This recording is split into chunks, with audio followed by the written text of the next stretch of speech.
My name is Marcus Reed. I'm 38 years old, and until 6 months ago, I was a petroleum geologist working for Apex Energy Solutions in Houston, Texas. I had what most people would consider a dream life. 6-figure salary, a beautiful fiancée named Victoria who worked as a corporate lawyer, and a close-knit family that I'd have done anything for. My younger brother, Jason, was 29, working as a real estate developer, and we'd been inseparable our whole lives. Or so I thought. Everything changed on a humid Tuesday afternoon in late March 2024, when our grandfather, William Reed, passed away at 87. He'd been a cattle rancher his whole life, stubborn as hell, and owned 640 acres of scrubland in West Texas, about 40 miles outside of Midland. The land had been in our family since the 1950s, passed down from his father. It was dry, rocky terrain that barely supported grazing anymore. Grandpa had held onto it out of pure sentimentality, even as the ranch became less and less profitable over the decades. The funeral was on a Saturday, March 23rd, at the small Baptist church in his hometown of Rankin. The whole family gathered, my parents, my brother Jason and his wife Lauren, my fiancée Victoria, and about 50 other relatives and friends. After the service, Grandpa's lawyer, a weathered man named Harold Bennett who had to be pushing 70 himself, pulled Jason and me aside. "Boys, your grandfather left specific instructions about his estate," Harold said, adjusting his wire-rimmed glasses. "The ranch land, all 640 acres, he split it right down the middle between you two, 320 acres each. The house and the remaining assets go to your father, but William wanted you boys to have the land." I remember feeling a mix of emotions, gratitude for Grandpa's generosity, but also a sense of burden. What the hell was I going to do with 320 acres of worthless scrubland? Jason seemed to share my uncertainty, but we thanked Harold and agreed to sort out the details later. Over the next 2 weeks, life returned to normal. I went back to work at Apex Energy, analyzing geological surveys and advising on potential drilling sites across Texas and Louisiana. Victoria and I were planning our wedding, scheduled for October. Everything seemed fine on the surface. But on April 8, 2024, at exactly 3:47 p.m., I received a phone call that would change everything. I was in my office on the 14th floor of Apex's headquarters, reviewing seismic data from a site near Pecos, when my personal cell phone buzzed. The caller ID showed Jason's name. "Hey man, what's up?" I answered, still focused on my computer screen. "Marcus, we need to talk about Grandpa's land," Jason said. His voice had an edge to it, a tension I couldn't quite place. "I've been thinking, and I don't think either of us really wants to deal with managing separate parcels. It's going to be a hassle with taxes, maintenance, all that stuff." I leaned back in my chair. "Yeah, I've been thinking the same thing. What do you have in mind?" "Well, Lauren and I have been discussing it, and we'd like to buy your half. We'll give you a fair price. I'm thinking $150,000 for your 320 acres. That's about $470 per acre, which is above market value for that area. You could use the money for the wedding, the honeymoon, maybe a down payment on a bigger house." I did the mental math. The land was essentially worthless for anything except maybe selling to another rancher, and even that was unlikely given how degraded the grazing was. $150,000 was actually a generous offer. "That's actually really thoughtful, Jason. Let me talk to Victoria about it, but yeah, I think that could work." "Great. Don't take too long though. I'd like to get this sorted before the end of the month. Harold can draw up the paperwork whenever you're ready." We hung up, and I felt relieved. The money would indeed be useful, and I wouldn't have to worry about property taxes or upkeep on land I'd never use. Victoria agreed that evening that it was a smart financial move. On April 15th, I called Jason back and told him I'd accept his offer. The paperwork moved quickly. Too quickly, I realized later. By April 22nd, Harold had prepared all the documents. Jason wired me $150,000, and I signed over my 320 acres. Harold notarized everything. And just like that, Jason owned all 640 acres of Grandpa's ranch. "Congratulations, little brother," I said as we shook hands outside Harold's office that Monday afternoon. "You're now a proud landowner of a whole lot of nothing." Jason laughed, but there was something off about it. Something forced. "Yeah, well, maybe I'll figure out something to do with it. Family legacy and all that." For the next 3 weeks, I didn't think much about it. I was buried in work. Apex had assigned me to a major project evaluating potential sites in the Permian Basin. The Permian had been experiencing a boom for years, with new oil discoveries seemingly every month. It was exciting work, analyzing geological formations, predicting where the next big reserves might be hiding. Then came Tuesday, May 14th, 2024. The day everything fell apart. I was having lunch with my colleague, Derek Chen, at a sandwich shop near our office. Derek was a senior geologist who'd been with Apex for 15 years, and he'd become a good friend. We were discussing the Permian Basin project when he mentioned something casually. "Oh, by the way, did you hear about that survey Titan Energy is doing out near Rankin? They're running a full seismic and magnetic survey on a big private parcel, 640 acres, I think. Word is their preliminary data looks incredibly promising. Could be sitting on a massive reserve." My blood went cold. Rankin? When did they start this survey? Derek pulled out his phone and scrolled through some emails. Let's see, they filed the permits in mid-March and started the actual survey work on April 10th. Results should be done by end of June. Why do you ask? April 10th. 2 days after Jason called me about buying my land. 2 days after. My hands started shaking. What's the address of the property? Derek gave me a curious look but checked his notes. It's listed as the Old Reed Ranch property, County Road 2450. You know it? That was Grandpa's ranch. My ranch. Or it had been. I made an excuse to Derek about feeling sick and rushed back to my office.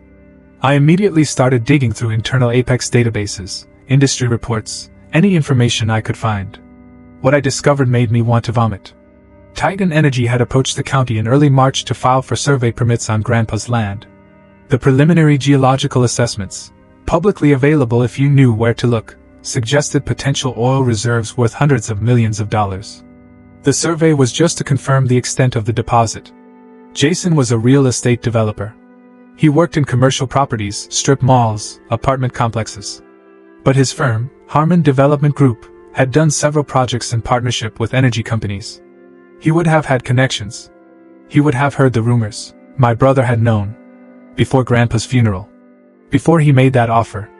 He had known that land was potentially worth a fortune, and he bought my half for $150,000.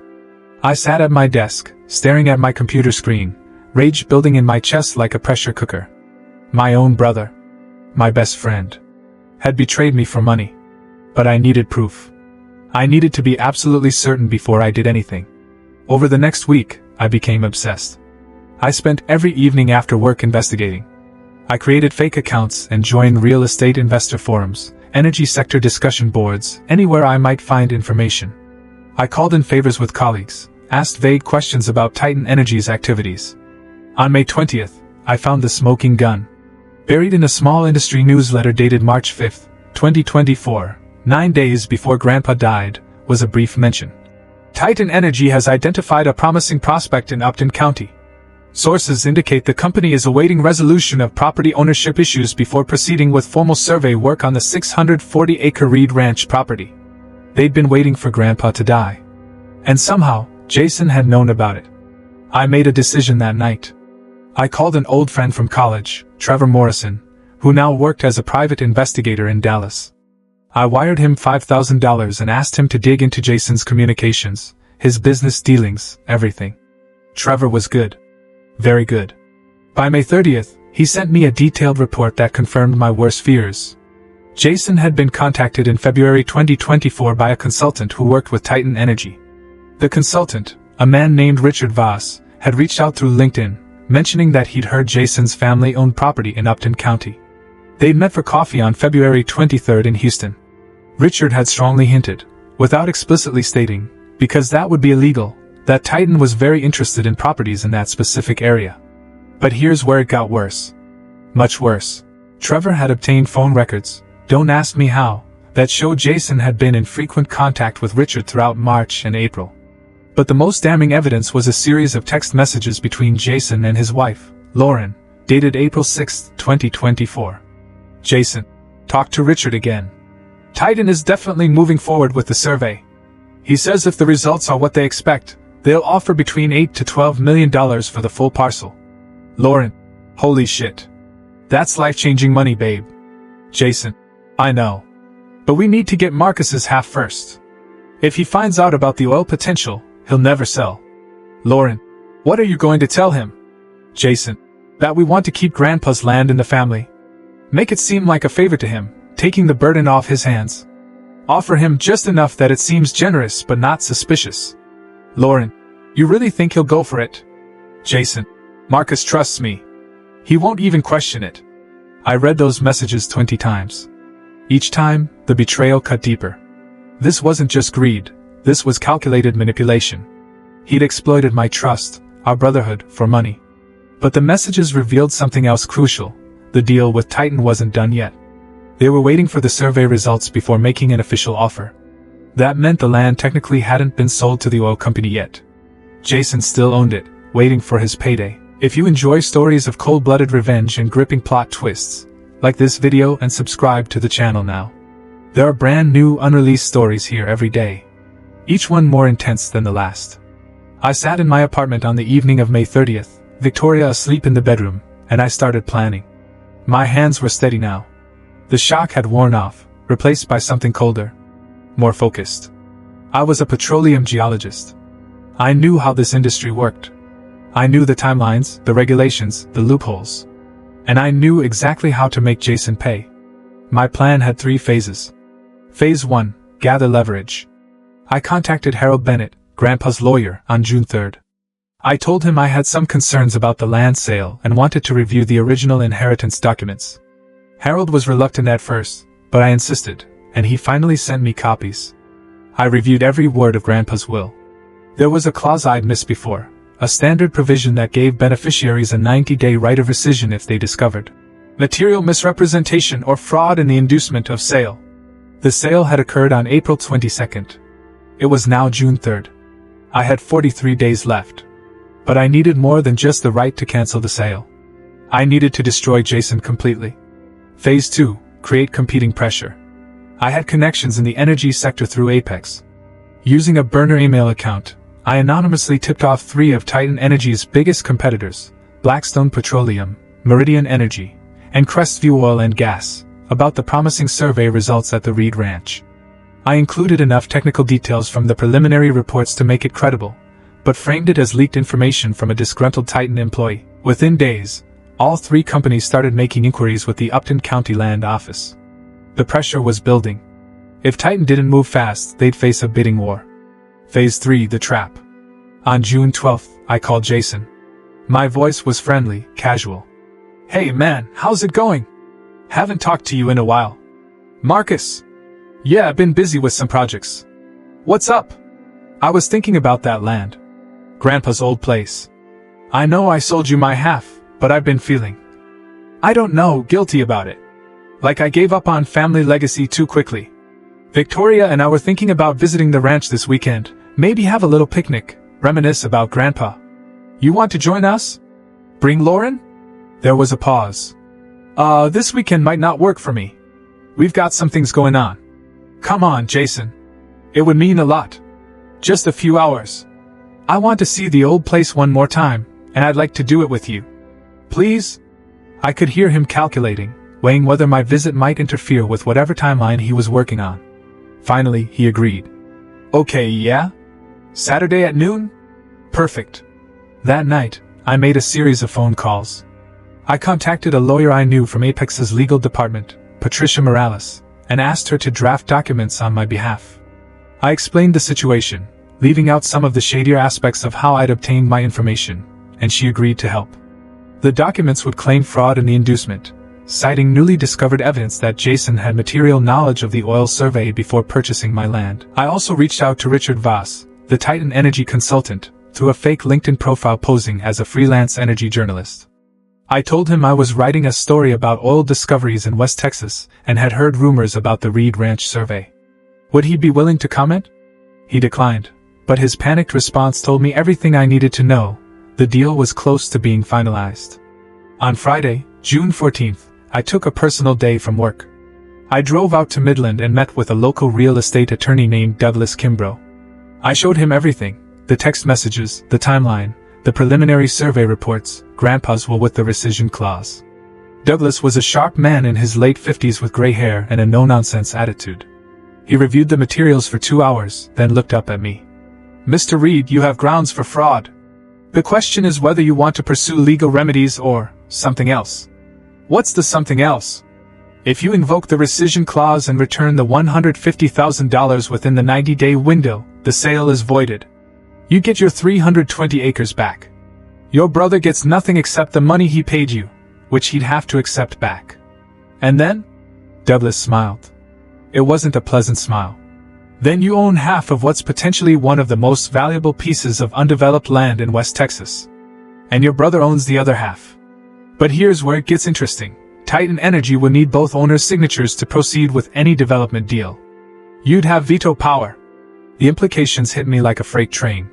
So I could block any sale unless Jason agrees to terms I set. Exactly.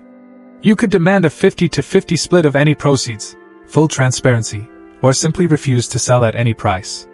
There's no way to force you to sell unless he takes you to court and proves you're acting in bad faith, which would take years and cost a fortune in legal fees. I sat back thinking, this was better than I'd hoped. Not only could I reclaim what was rightfully mine, but I could make Jason squirm. Let's do it. Prepare the rescission notice and whatever else I need. Douglas worked through the night. By Saturday morning, June 15th, he had everything ready: formal rescission documents, a cashier's check for $150,000 made out to Jason Reed, and a letter detailing the grounds for rescission, including reference to the text messages, though not including copies, to avoid tipping off how I'd obtained them. At 11:30 a.m., Victoria and I drove out to the ranch. The land looked exactly as I remembered, dry, rocky, scattered with mesquite and cactus. But now, knowing what lay beneath it, the landscape seemed different. Valuable. Worth fighting for. Jason and Lauren arrived at 12:15 p.m. in his black Mercedes SUV. He seemed nervous, checking his phone repeatedly. We set up a small picnic under the shade of an old oak tree near where Grandpa's house had stood before it was demolished in 2019. We made small talk for about 20 minutes, reminiscing about childhood visits to the ranch, Grandpa's stubborn insistence on wearing the same beat-up cowboy hat every day, the time Jason and I got lost tracking a coyote and didn't return until after dark. Then I made my move. Jason, I need to talk to you about something serious. He looked up from his sandwich. What's up? I know about the oil survey. I know about Titan Energy. And I know you knew about it before you bought my land. The color drained from his face. Lauren's eyes went wide. Marcus, I don't know what you're talking about. I pulled out my phone and read directly from the text messages Trevor had obtained. Marcus trusts me. He won't even question it. Does that ring a bell? Jason stood up abruptly. Where did you get those? That's private communication. That's illegal. What's illegal is fraud and the inducement, Jason. You knew this land was potentially worth millions, and you paid me $150,000 for my half. You lied to me. You manipulated me. Your own brother. Lauren grabbed Jason's arm. Jason, we should go. Not yet, I said calmly. I reached into my bag and pulled out the envelope Douglas had prepared. This is a formal notice of rescission under the terms of Grandpa's will. I'm invoking my right to cancel the sale based on your material misrepresentation. Here's a cashier's check for $150,000, the exact amount you paid me. And here's a letter explaining why. You can accept this now, or I can file a lawsuit on Monday morning and make everything public. Your choice. Jason's hands were shaking. You can't do this. We had a deal. The paperwork is filed with the county. The rescission clause supersedes that. I had my attorney verify it. The sale is voided as of right now, and if you try to fight it, I'll make sure everyone knows what you did.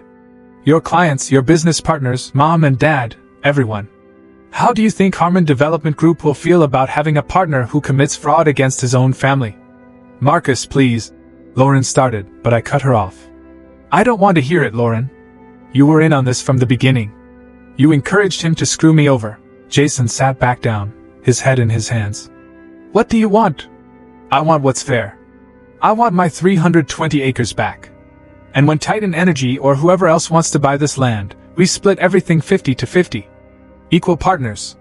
That's what Grandpa intended, and that's what's going to happen. The Titan deal is already in motion. If you screw this up, we both lose, then I guess you'd better make sure I'm included in the negotiations, hadn't you? I stood up, leaving the envelope on the picnic blanket. You have until 5 p.m. today to accept the rescission. After that, I filed the lawsuit. Your call. Victoria and I walked back to our car. My hands were steady. My heart was pounding, but it was exhilaration, not fear. As we drove away, I could see Jason in the rearview mirror, standing in the middle of that worthless-looking scrubland, holding the envelope like it was a bomb. At 4:47 p.m., my phone rang.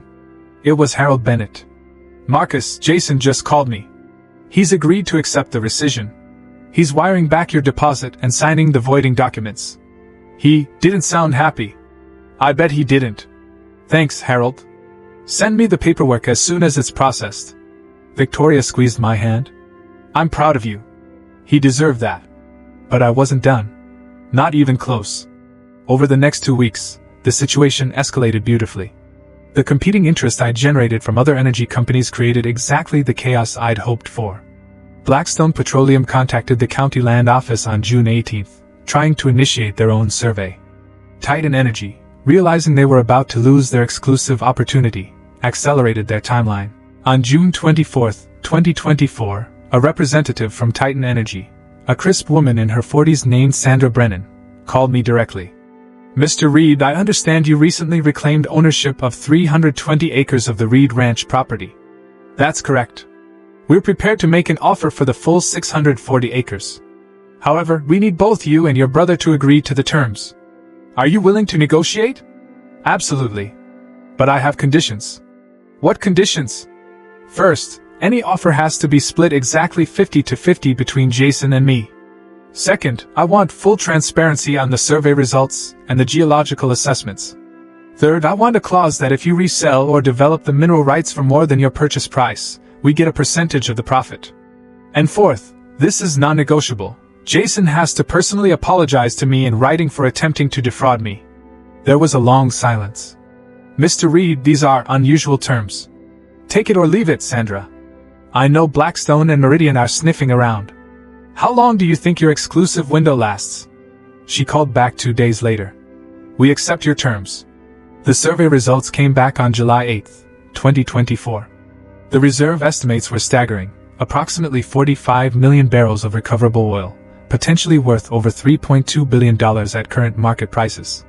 Titan Energy's offer, $18.5 million for the land and mineral rights, with a 7% royalty on all extracted oil.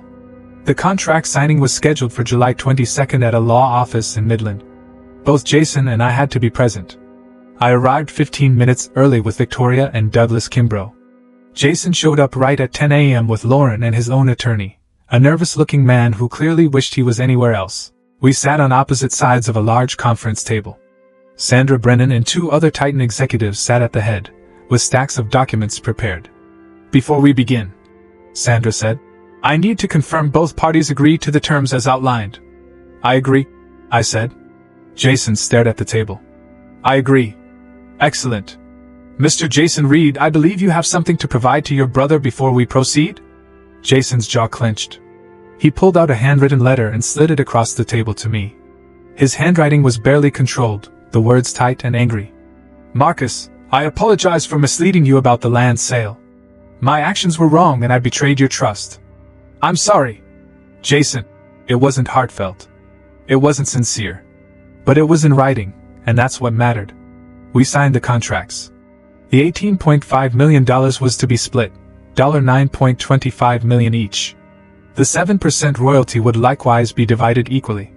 After legal fees and taxes, I'd clear about $6.8 million. Life-changing money. As we stood to leave, Jason finally looked at me. His eyes were cold. "You destroyed my relationship with Titan. They'll never work with me again. You destroyed our relationship first," I said quietly. "You chose money over family. I'm just making sure you don't profit from that choice more than you should. We're not brothers anymore." "No," I agreed. "We're not." The money hit my account on July 30th, 2024. $9.25 million. I stared at the number on my computer screen for 10 minutes, hardly believing it was real. Victoria and I sat down that evening and made plans.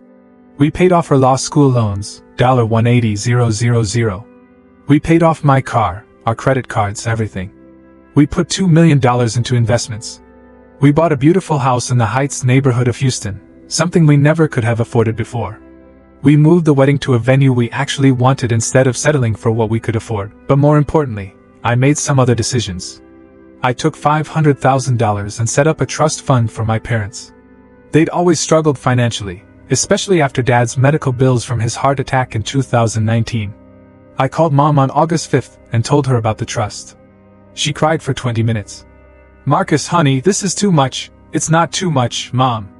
You and Dad deserve to retire comfortably. Use it for the house, for travel, whatever you want." "But what about Jason? Shouldn't he contribute too?" I paused. "Jason made his own choices with his money, Mom. This is from Victoria and me." I didn't tell my parents the full story of what Jason had done. They didn't need that pain.